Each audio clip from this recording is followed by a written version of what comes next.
Radhe Krishna, Shri Gurubhyo Namaha, Srimate Ramanujaya Namaha. Welcome to the 11th episode of the Bhakti Secrets of the Lady of Tirukkodur. The Lady of Tirukkodur, after focusing her episodes on Ramayana, Mahabharata and from Puranas, now starts focusing on a special group of persons. So who are these group of persons? That's what we will see, a little bit of background, because the next few verses are about these special persons. So these special persons were involved in the devotion and service of Lord Vishnu. They were called Alvars, and these Alvars, along with another group of devotees of Lord Shiva called Nayanmars, were instrumental in reviving the bhakti or the devotion movement in the southern part of India in around the 5th to 10th century CE. So these Alvars were 12 in number, 11 of them being male devotees and one being a female devotee. This female devotee is called Andal, and today's verse is about Andal. So there is an interesting story in our Puranas about the birth of Andal. So it is said that Lord Vishnu, when he took the avatara as a boar, or Varaha avatara as it is well known as, he rescued the Mother Earth from a demon by lifting the earth in his tusks. So Mother Earth, she converses with Lord Varaha. She says, "O Lord, I am your consort, I am your devotee, and by that reason you saved me from these demons. But I am worried because now this planet is going to see the birth of human beings, and human beings, just by the mere human existence, they will have a lot of sufferings and miseries. So Lord, do you have any plans to rescue these human beings from the sufferings and miseries, just like you rescued me from this demon?" So Lord Varaha recites a very beautiful Sanskrit shloka in response to this. Let's see that shloka and the meaning to it. He says, "Sthite manasi suswasthe sharire satiyo naraha dhatu samye sthite smarta vishwarupam cha mamajam tatastam mriyamanam tu kashtapasha na sannibham aham smarami madbhaktam nayami paramam gatim." So the meaning of these 4 shlokas are, Lord Varaha is conveying this message to Mother Earth, that if anyone thinks of me when the mind is sound, when the body is in good condition or in good health, and the mental and the physical faculties are intact. So at this state, when everything is working fine, when people remember me as the cause of this universe, as the birthless Atman, so if the person is meditating me in this state, then at the time when that person is towards the end of his life and he's lying there helplessly, I'll personally come and take him to the supreme abode. So this is one of the most important shlokas where the Lord is giving some kind of a personal guarantee that if you remember me when your senses are good, your body is good, I'll remember you when they fail. So Mother Earth, she was very much impressed by this response, and she, out of her compassion, she says, "Oh Lord, this message needs to be propagated to the common masses. The people taking birth should know this great secret of yours. So for that, bless me, Lord, to take a suitable avatara and communicate this message to the people."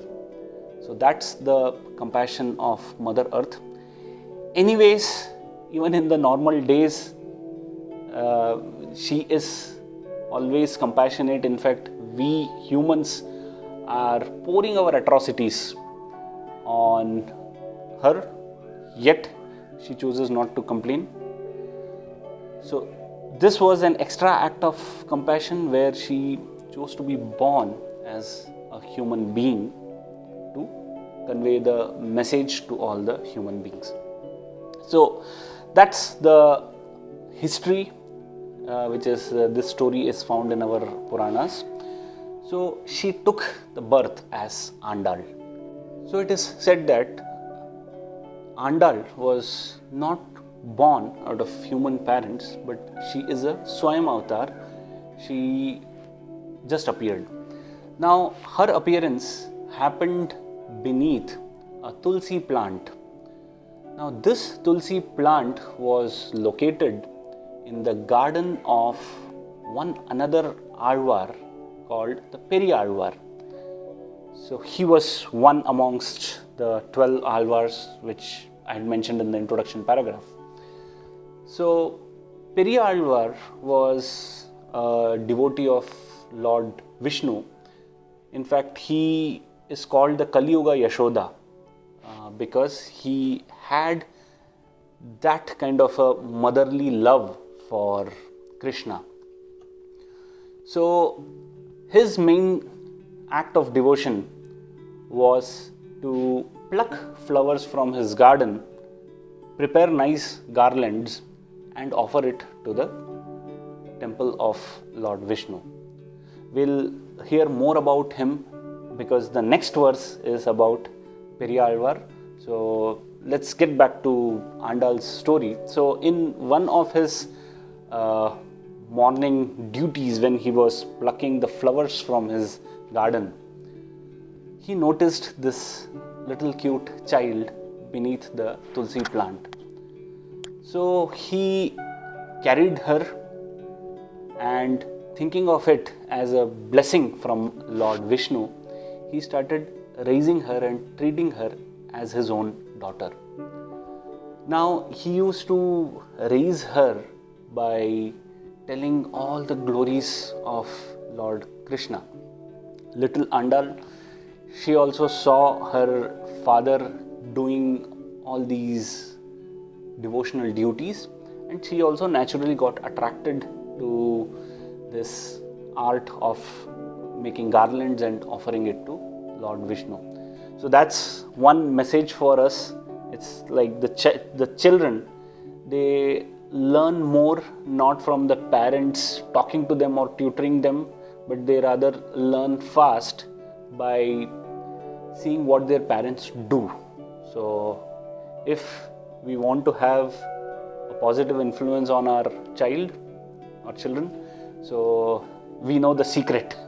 We have to live that way so that they can emulate us and lead a life in a positive way. So that was a hidden message here.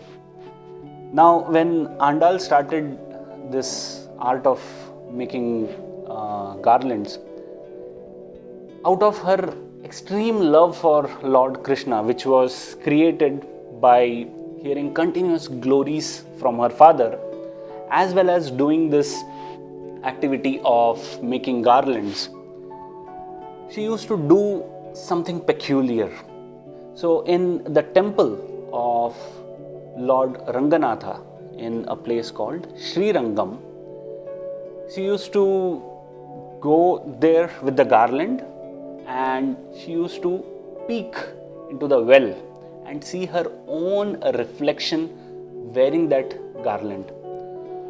Her assumption was, if the garland looked good on her, if it did not prick, if it was soft enough, then it was fit to be offered to Lord Vishnu.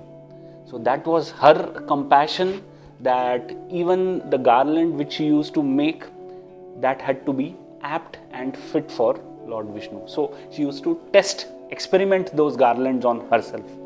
Now that's another extreme level of devotion.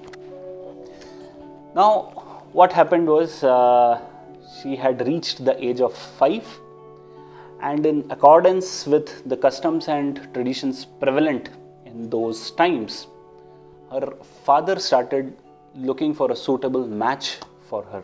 Now, this is in no way advocating child marriage, but this is just in the flow of the story. It was a custom which was prevalent in those times. When Andal got to know that her father was looking for a suitable match, and there was indeed a family who had come to look for a match, she immediately ran and hid beneath the tulsi plant where she had appeared. Now Periyalvar, he searched for her and he couldn't find her. So at last he went to his garden, and there she was beneath the tulsi plant. So Periyalvar asked her about the reason for this act, and she cried before him, "Oh Father, I have dreams of marrying Lord Ranganatha, and here you are trying to marry me off to a normal human mortal. This is definitely not done for me. So I sincerely pray to you to show me the way of how to marry Lord Ranganatha." Now Periyalvar, being an ardent devotee of Lord Vishnu, he was overjoyed to see his daughter having an extreme level of devotion. So he advised her that the gopis of Vrindavan, to attain Krishna, had done a particular form of vrat, or they had done a particular form of penance to attain Lord Krishna. So Periyalvar advised to her and explained the procedure of that vrat and encouraged her to keep that penance. So in accordance with those customs, Andal, along with her friends, she started to take a morning walk, go to the nearby river and take a bath, and along the way she used to sing a particular composition which she did at the age of 5. Now imagine a 5-year-old kid composing an exquisite poem or composition in the praise of the Lord. Now this she did in the month of December, which is, according to the Indian customs, it is the Margashish month. It's usually from December 15th to January 15th, around that time, and it's relatively colder in the southern part of India as well. So she used to do this vrat of doing a morning walk in the relatively colder season and taking a bath in the river early in the morning and singing all these beautiful hymns.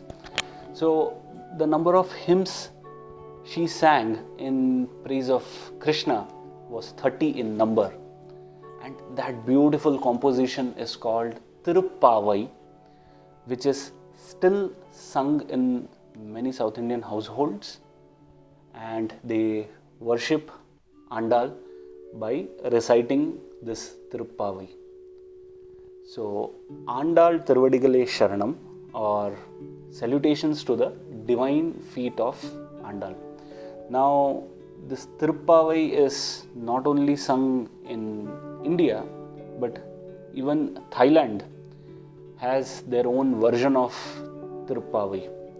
It's also called Tripavs in their language, which essentially is a replica of this Tiruppavai. So maybe in those olden ages, a lot of traders, a lot of kings would have gone from the southern part of India to Thailand and the Southeast Asia part. So it's believed that that's how this practice would have migrated to the Southeast Asian countries. So Tirkolur lady, she is just charmed, she is just mesmerized, and who is not, by the devotion displayed by Andal at the age of 5. If she could convince her father that she wanted to marry none other than Lord Ranganatha, if she could take the difficult penance of taking a morning walk and a morning bath in the colder season, and just because of the devotional outpouring, she could come up with 30 beautiful hymns in the praise of Lord Krishna, it could have only been possible if she was spiritually aware, if she was spiritually mature, if she ripened at the early age of 5. So, that is the Lady of Tirkolur's verse to Swami Ramanuja. This is a deviation. Usually we say the verse in the beginning, but here I tried to do it with a difference, like narrating the story and concluding it with the verse. So the verse goes, "Did I ripe at a young age like Andal?" So this is the verse, and the benchmarking is against the true devotion, the burning devotion displayed by Andal at that tender age. So even at that tender age, she had ripened. She was mature. She was aware. So that is the story and the episode for today. The message for us here possibly would be, there are a lot of people who attain this kind of maturity at various phases of their life. Some become old, yet they don't get to that maturity, and unfortunately some people die without even thinking about spirituality. They may be doing very well in their material existence, but they may not have or have limited connection with spirituality. But Andal defied all that, and she could get that kind of level of awareness at a young age. So we can take inspiration from her and try to get that kind of a spiritual connect right from whatever age we are at. So building that spiritual connect helps us to identify the purpose of life. It shows us the path to life and makes life more interesting. Life is a journey. We try and explore a lot of new things to make it interesting. Let's also try to discover the life spiritually. Now, what happened to Andal? After composing Tiruppavai at the age of 5, she was not immediately attaining Lord Ranganatha because she still had a lot of work to do. So she composed another hymn, which were 143 in number, and she continuously recited those hymns, and with her true devotion, finally she was able to merge into Lord Ranganatha. So glories to the feet of Andal, or Mother Earth, who came in this human form to convey the message of devotion and to convey the guarantee which Lord Varaha had given her earlier. So that's it from Bhakti Secret 11. Stay tuned for Bhakti Secret 12. Radhe Krishna, Shri Gurubhyo Namaha, Srimate Ramanujaya Namaha.